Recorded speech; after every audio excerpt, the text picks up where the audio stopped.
Chères participantes et participants, chers collègues et chers amis, au nom du comité d'organisation de ces journées, c'est un très grand plaisir pour moi de vous accueillir et de vous souhaiter une chaleureuse bienvenue à ces journées d'informatique musicale 2020 de Strasbourg.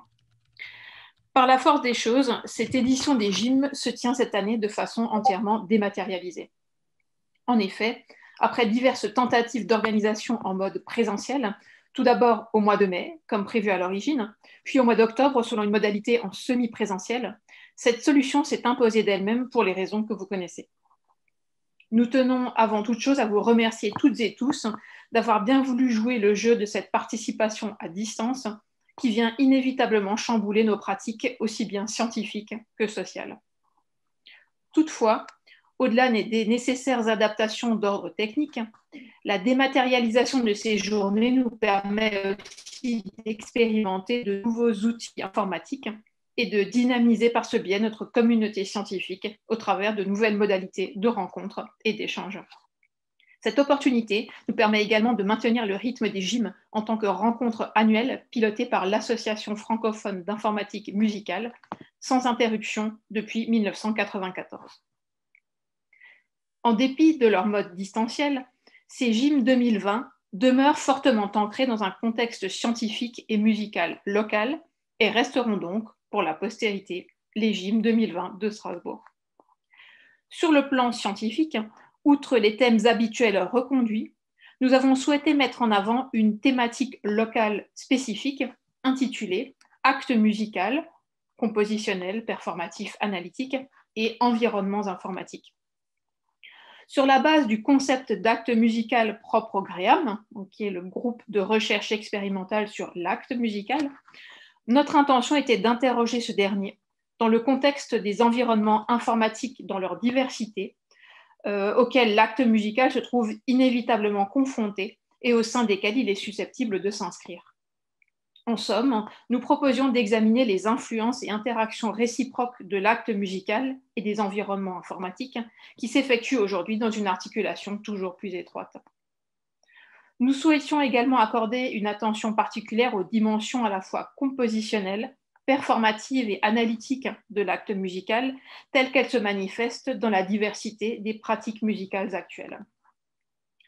Suite à notre appel à contribution, nous avons ainsi réceptionné non moins de 26 propositions se déclarant comme rattachées à cette thématique, sur un total de 44, soit plus de la moitié, ce qui témoigne de son intérêt dans le champ de l'informatique musicale. Ces contributions nous ont notamment permis d'élaborer plusieurs sessions en étroite relation avec cette thématique, axées respectivement sur la composition et la création, sur les instruments et performances ou encore sur certaines perspectives analytiques. C'est également ce thème, acte musical et environnement informatique, qui nous a guidés dans le choix des conférencières et conférenciers invités, à savoir Philippe Essling, Caroline Traube et le duo Philippe Manoury et Miller Puckett. Tous les quatre ont aimablement accepté de nous faire profiter de leur présence dans le cadre de ces journées, parfois malgré le décalage horaire, et nous les en remercions vivement. Par ailleurs, sur le plan musical, les concerts proposés dans le cadre des GIM 2020 mettent en valeur le travail de compositeurs, de musiciens et musiciennes, d'enseignants et d'étudiants représentatifs de la création musicale à Strasbourg. Les programmes de ces concerts, élaborés sous la direction artistique de Tom Mays et Daniel D'Adamo, sont, vous le verrez, tout à fait prometteurs. Un teaser de présentation permet de vous en faire une idée plus précise. Je voudrais à présent partager avec vous un certain nombre de chiffres et d'indicateurs qui me semblent pertinents dans le contexte de ces journées. Ces GIM 2020, c'est plus de 83 personnes inscrites, dont 45 intervenantes et intervenants, et 38 auditrices et auditeurs. Et je crois qu'il y a encore eu des inscriptions depuis hier soir. Ces chiffres témoignent du dynamisme indéniable de la communauté des GIM. En amont, ces journées ont donné lieu à 44 propositions de contribution qui consistaient chacune en un article de 4 à 10 pages rédigé en français ou en anglais. Après évaluation par le comité scientifique, 36 de ces 44 propositions, soit 82%, ont été acceptées, sous la forme d'interventions orales, de posters, de démonstrations ou d'ateliers. À noter que lors de la constitution du programme, le comité d'organisation s'est attaché à déterminer les formats les plus adaptés en fonction du contenu des contributions et des créneaux disponibles, sans chercher à marquer une distinction de valeur entre les différents formats de présentation. Et j'en profite en passant pour remercier les membres du comité scientifique pour leur travail d'évaluation indispensable à la bonne tenue et à la qualité de ces journées. CEGIM 2020, c'est donc un total de 82 auteurs et co-auteurs retenus, hors conférence principale, parmi lesquels 13 femmes et 69 hommes, soit 16% contre 84%, chiffre à méditer. À remarquer par ailleurs la présence de nombreuses contributions collectives qui témoignent de la force du travail en équipe dans le champ de l'informatique musicale. La présence de certains auteurs issus du secteur privé mérite aussi d'être relevée. S'agissant de l'origine géographique des auteurs, les villes françaises représentées incluent, par ordre alphabétique, Bordeaux, Grenoble, Lille, Nice, Paris, Rouen, Saint-Étienne, Strasbourg et Toulouse. Outre la France, plusieurs autres pays, francophones ou non, sont représentés, notamment la Belgique, le Canada, les États-Unis, l'Italie, le Royaume-Uni et la Suisse. Quelques articles et interventions sont d'ailleurs présentés en langue anglaise, ce qui témoigne d'une ouverture internationale qui nous a semblé important de valoriser. Je vais quitter ici pour rejoindre le site web de ces journées. Donc, le programme détaillé de ces 3 journées est en ligne sur le site web des GIM 2020 que je vous invite à consulter régulièrement.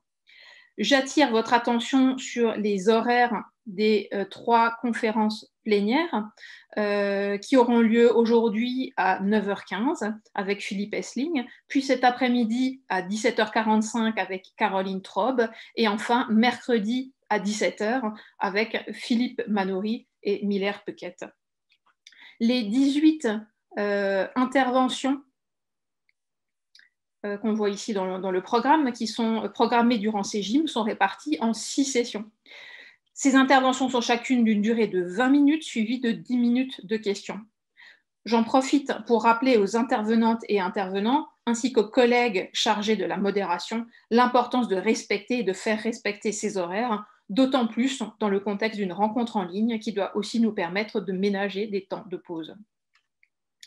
Quant aux 14 posters que vous voyez affichés ici, ils donneront lieu à une session spéciale prévue mardi à 11h30.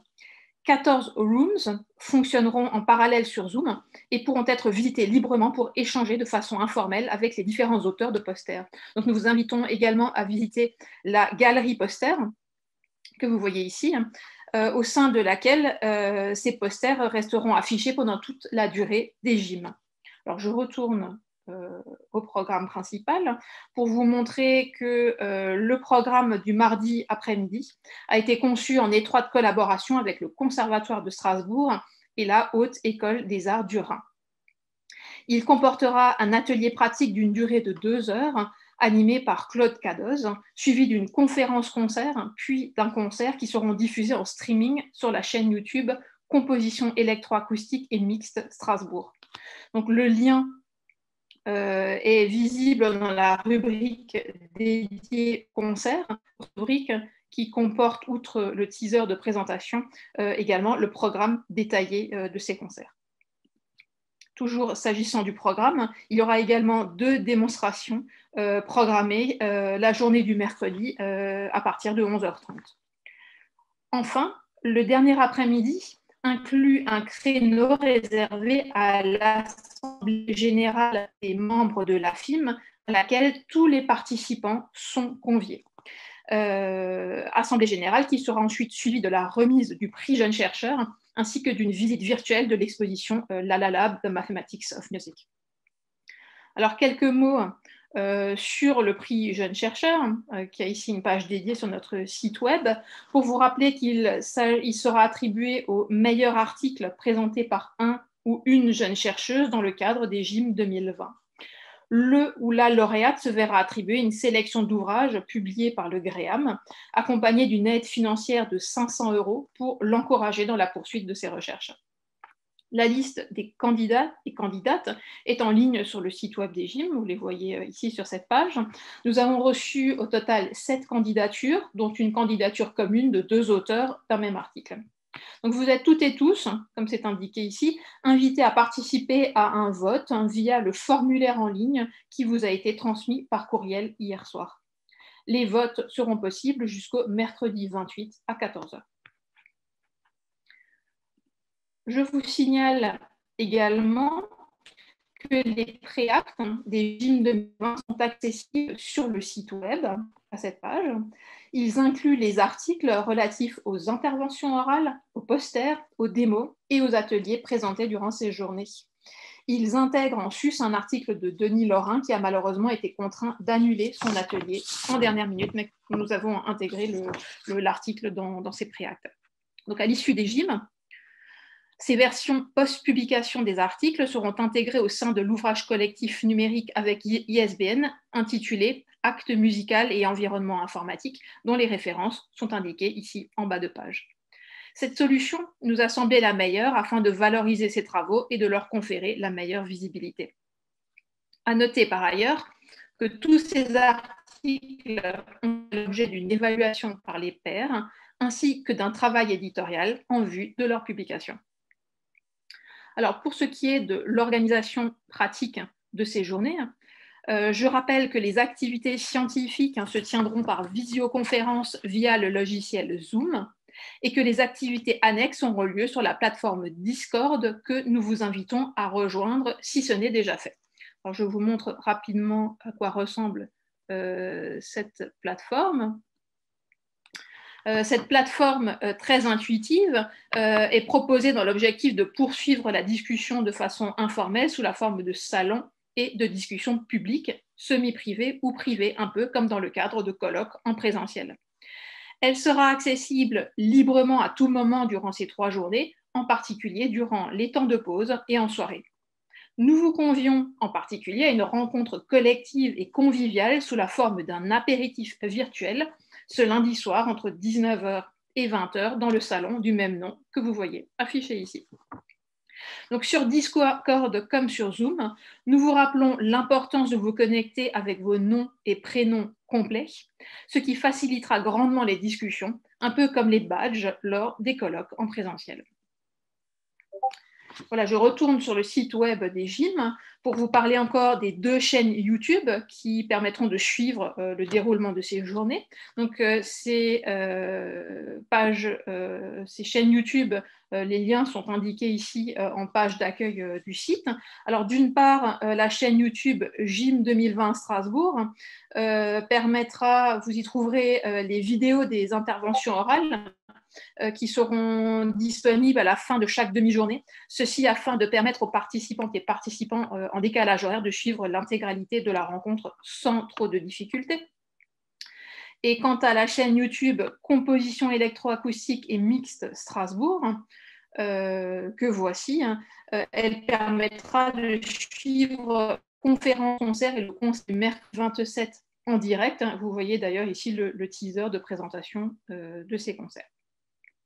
Voilà, donc avant de clore cette introduction, nous avons également une pensée pour toutes les institutions qui, par leur soutien sous une forme ou une autre, rendent ces journées possibles, en particulier et en premier lieu la FIM, le GREAM, également les unités de recherche ACRA et IRMA, la Haute École des Arts du Rhin et le Conservatoire de Strasbourg, ainsi que la Société française d'analyse musicale, que je représente ici en tant que vice-présidente et qui est particulièrement attachée au dialogue que l'analyse musicale est susceptible d'établir entre les différentes sociétés savantes. Bien voilà, chères participantes et participants, au nom du comité d'organisation, je vous souhaite de belles et riches journées d'informatique musicale 2020, pleines de nouvelles découvertes, d'agréables rencontres et d'échanges fructueux. Merci pour votre attention.